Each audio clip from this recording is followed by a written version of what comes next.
Hello everyone, here are 10 tips in order to ensure 100 marks within 100 days. The first is keep 3 readings before your exam. आप हर subject की कम से कम 3 readings कर रहे हैं. The second is have command over the language. जब आप language पे command कर लेंगे ना तो आपको पेपर लिखना बहुत ईजी हो जाएगा. लैंग्वेज का मतलब ये नहीं कि आप बुकिश लैंग्वेज पढ़ रहे हैं, बट हाँ, बुक में जो कीवर्ड्स है, हर डेफिनेशन के जो कीवर्ड्स है, आप उसे आसानी से ग्रैब कर रहे हैं. और ये तभी होगा जब आप हर सब्जेक्ट की कम से कम 3 रीडिंग्स कर लेंगे. The third one is consistency. Be consistent through out these 100 days. आपकी एफिशिएंसी तभी आएगी. किसी दिन कम पढ़ना, किसी दिन बहुत लंबा पढ़ना, इससे एफिशिएंसी नहीं आएगी. तो आपको अपना डिसिप्लिन मेंटेन करके रखना है. तो fourth is maintaining fixed schedule. जिस भी टाइम पे आप ब्रेक लेते हैं, अपना ब्रेकफास्ट लंच डिनर जिस भी टाइम पे करते हैं, आप उसी टाइम पे करिए.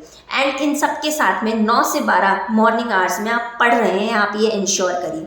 क्यों? क्योंकि आपका पेपर 1 जून से 10 जून तक 9 से 12 के बीच में ही है. The fifth is writing practice. Paper लंबा आ गया, छूट गया, ये सब एक्सक्यूजेस अच्छे नहीं लगते. इसलिए keep doing writing practice for these 100 days and keep practicing maximum questions as much as you can. The sixth is have clarity over the concepts. जब तक आपको कोई कॉन्सेप्ट नहीं समझ में आ रहा है, आप नेक्स्ट कॉन्सेप्ट पे जंप मत करिए, क्योंकि रटना आसान होगा बट एग्जाम में उसे कोट करना, उसे लिखना उतना ही डिफिकल्ट. इसलिए अगर आपको कोई कॉन्सेप्ट नहीं समझ में आ रहा है, here I am to help you. You can ping me on Instagram as well as on Telegram channel. The seventh is social media से आपको डिस्ट्रैक्शन रखना है. सोशल मीडिया आपको पता ही नहीं चलेगा कि कितना बड़ा डिस्ट्रैक्टर और आपका कितना टाइम वेस्ट हो जाता है. इसलिए guys, for these 100 days keep your self distracted from social media. The eighth is आप मॉड्यूल को अपना भगवान मानेंगे. मॉड्यूल को भगवान मानने का मतलब ये है कि बाकी जितने भी नोट्स है, रेफरेंस बुक्स है, आप उसको एज अ रेफरेंस ही ट्रीट कर रहे हैं. And nothing is being read apart और डिफरेंट फ्रॉम मॉड्यूल. मॉड्यूल से ही क्वेश्चंस आते हैं. आप मेरे GIGL का 100 मार्क्स का एनालिसिस देख लीजिए, आप मेरी बुकलेट देख लीजिए, क्वेश्चन सिर्फ और सिर्फ मॉड्यूल से आते हैं. तो हर सब्जेक्ट की मॉड्यूल को रीड करना और उसे समझना बहुत बहुत बहुत ज़रूरी है. The ninth is keep manifesting.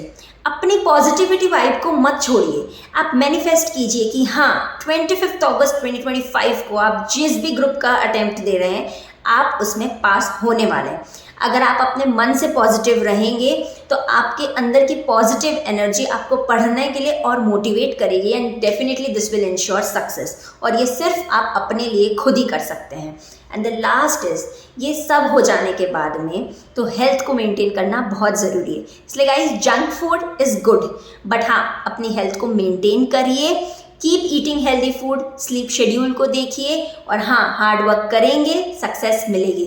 तो ये थी कुछ 10 टिप्स. अगर आपको अच्छी लगी प्लीज़ मेरे वीडियो को लाइक कीजिए और मेरे चैनल को सब्सक्राइब कीजिए. आप मेरे टेलीग्राम चैनल पे, मुझे इंस्टाग्राम पे DM करके अपने डाउट्स को क्लियर कर सकते हैं and I will ensure that आप रट के नहीं, समझ के पढ़ेंगे.